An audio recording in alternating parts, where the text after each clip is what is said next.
Hello दोस्तों, मैं जयकांत सैनी स्वागत करता हूं आपके अपने चैनल बात IQ में। हम डिस्कस कर रहे हैं राजस्थान पत्रिका न्यूज़पेपर जयपुर एडिशन 11 मई।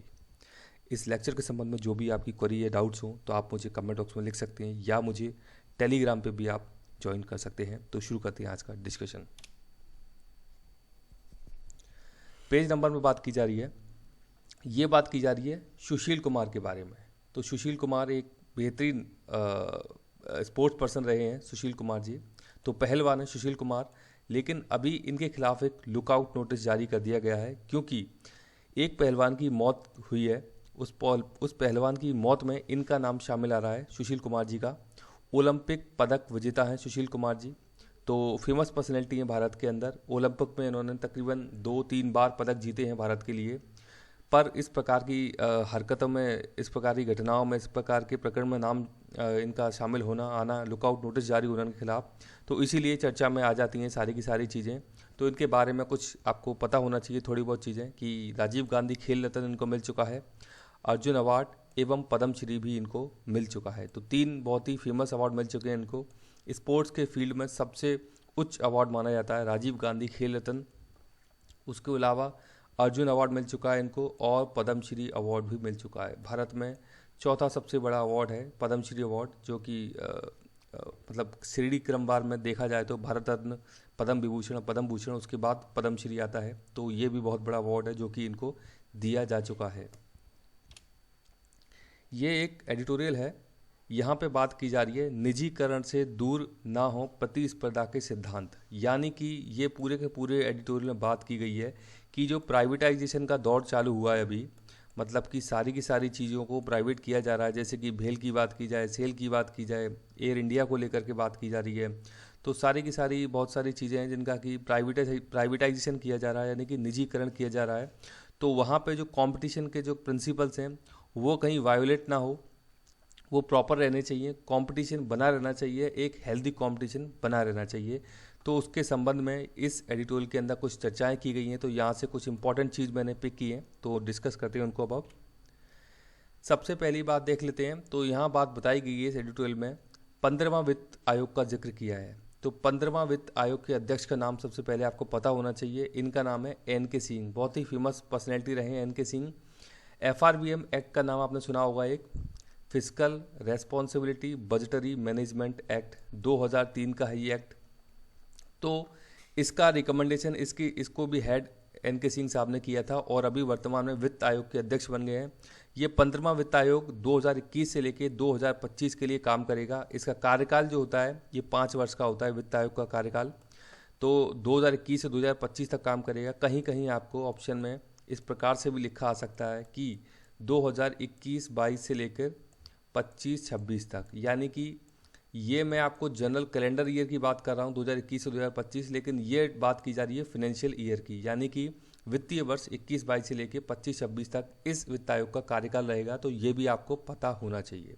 इसके अलावा नेचर कैसा है इस आयोग का, तो ये संविधान के अनुच्छेद 280 के तहत बताया गया है वित्त आयोग के बारे में। तो ये एक संवैधानिक बॉडी है, पूरी तरीके से कॉन्स्टिट्यूशनल बॉडी है।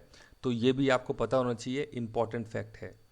अब इंपॉर्टेंट चीज़ क्या निकल के आती है कि ये जो 15वां वित्त आयोग है, इनका सबसे पहले आपको कार्य पता होना चाहिए। मुख्य कार्य जो है वित्त आयोग का वो है केंद्र व राज्यों के बीच में करों का बंटवारा करना, यानी कि जो टैक्सेस हैं, टैक्सेस का डिस्ट्रीब्यूशन करना केंद्र और राज्यों के बीच में, ये इसका मुख्य कार्य है किसका, वित्त आयोग का।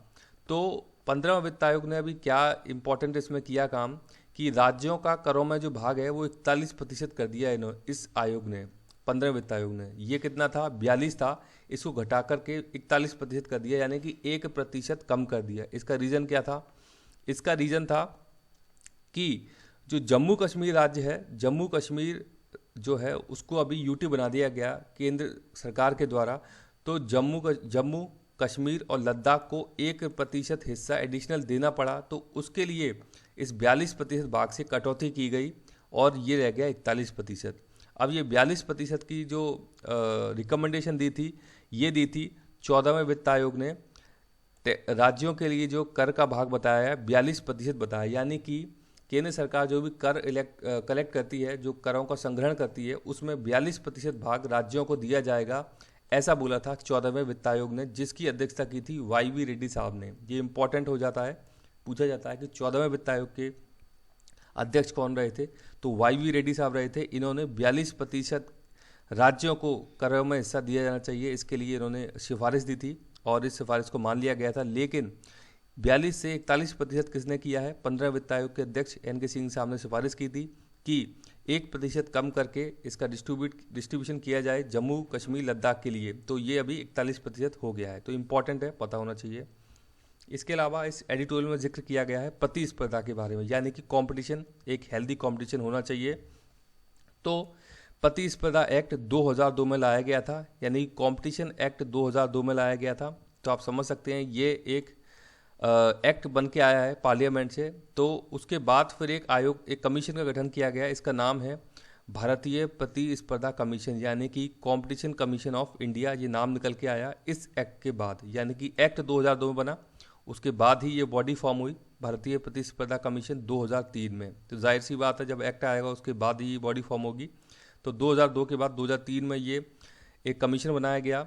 इसका नेचर है वैधानिक संस्था है ये, यानी कि एक एक्ट के थ्रू बनाया गया है, ये संवैधानिक नहीं है, एक वैधानिक संस्था है, यानी कि स्टैच्यूटरी इसको स्टेटस मिला हुआ है कंपटीशन कमीशन ऑफ इंडिया को। राघवन समिति थी जिसने इसकी सिफारिश की थी कि कंपटीशन कमीशन ऑफ इंडिया जैसी कोई चीज़ होनी चाहिए जो कि इस प्रकार के कंपटीशन को डील कर सके, जहाँ भी कहीं हेल्दी कंपटीशन नहीं हो रहा है, कंपटीशन का वायोलेशन हो रहा है। तो इस समिति ने, राघवन समिति ने सिफारिश की थी भारतीय प्रतिस्पर्धा कमीशन का गठन होना चाहिए। तो ये एक क्वैसाई जुडिशियल बॉडी भी है और इसको स्टैच्यूटरी बॉडी या वैधानिक संस्था भी बोलते हैं। इस कंपटीशन कमीशन ऑफ इंडिया से पहले भी भारत में एक एक्ट हुआ करता था, इसका नाम था MRTP act, monopolies and restrictive trade practices act. यानी कि मोनोपोली को ख़त्म करने के लिए ये एक्ट इंदिरा गांधी जी के द्वारा लाया गया था 1969 में। इम्पॉर्टेंट ईयर है 1969, तो इसके बारे में आपको पता होना चाहिए। यहाँ पे कुछ बैंकों का राष्ट्रीयकरण किया गया था, यानी कि नेशनलाइजेशन किया गया था।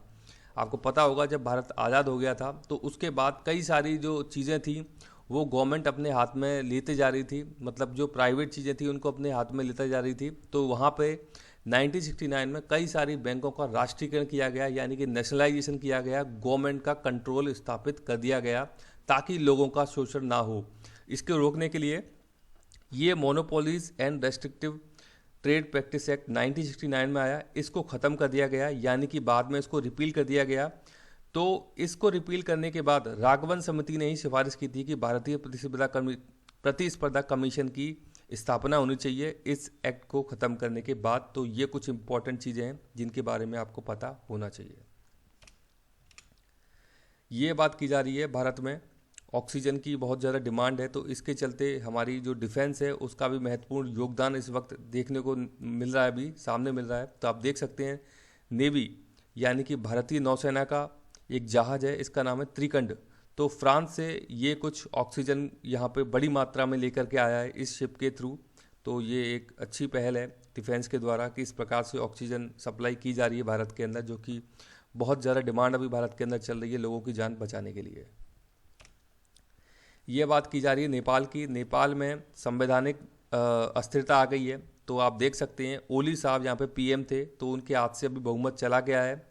तो बहुमत साबित करने में, यानी कि बहुमत को प्रूव करने में ये फेल हो गए हैं ओली साहब।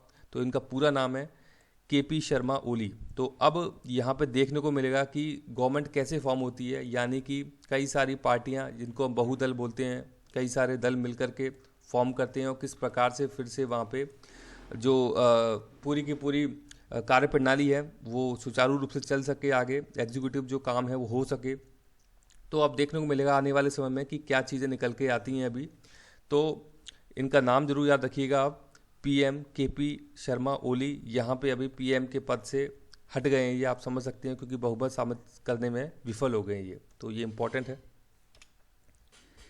ये कुछ मैंने यहाँ पे चीज़ आज एडिशनल ली है क्योंकि ज़्यादा कुछ न्यूज़ आर्टिकल नहीं थे न्यूज़पेपर के अंदर। तो मैंने अभी कुछ राज्यों में इलेक्शन हुए हैं, उसमें से एक आज राज्य लिया है असम।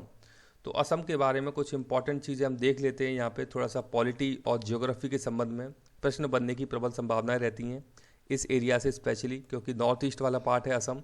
तो सबसे पहली बात, असम के नए सीएम कौन है, ये टाइपिंग मिस्टेक है यहाँ पे। तो इनका नाम है सर्बानंद सोनोवाल। असम के नए सीएम बन के आए हैं, बीजेपी गवर्नमेंट के हैं, बीजेपी पार्टी के हैं, सॉरी, सर्बानंद सोनोवाल। राज्यपाल यहाँ पे हैं जगदीश मुखी, तो राज्यपाल का नाम याद रखिएगा, जगदीश मुखी हैं। और राजधानी असम की है दिसपुर। दो इम्पॉर्टेंट नदियाँ बहती हैं असम राज्य के अंदर, इनका नाम है ब्रह्मपुत्र एवं बराक नदी। ये भी आपसे पूछा सकता है कि नदियाँ कहाँ पे बहती हैं, तो ब्रह्मपुत्र और बराक नदी का संबंध असम राज्य से है। सीमावर्ती देश भी हैं, असम राज्य से दो देशों की सीमाएं लगती हैं। पहला है यहाँ पे भूटान, दूसरा है बांग्लादेश। कुछ राज्य हैं जो कि असम राज्य से अपनी बॉर्डर शेयर करते हैं, तो इन राज्यों के बारे में आपको पता होना चाहिए। अरुणाचल प्रदेश, नागालैंड, मणिपुर, मेघालय, त्रिपुरा, मिजोरम, पश्चिम बंगाल, यानी कि 7 राज्य हैं जो कि असम से अपना बॉर्डर शेयर करते हैं यहाँ पे। और दो बहुत ही फेमस नेशनल पार्क हैं असम राज्य के अंदर, इन दोनों के नाम भी आपको पता होना चाहिए, पूछे गए कई बार एग्जाम्स के अंदर। Kaziranga national park one horn rhino के लिए जाना जाता है, यानी कि एक सींग वाला गेंडा। दूसरा है मानस नेशनल पार्क, ये भी बहुत ही चर्चा में रहता है, बहुत ही फेमस नेशनल पार्क है असम राज्य के अंदर। अब मैं आपको दिखा देता हूँ ज्योग्राफी के थ्रू। ये है असम का मैप के थ्रू, आप देख सकते हैं यहाँ पे असम।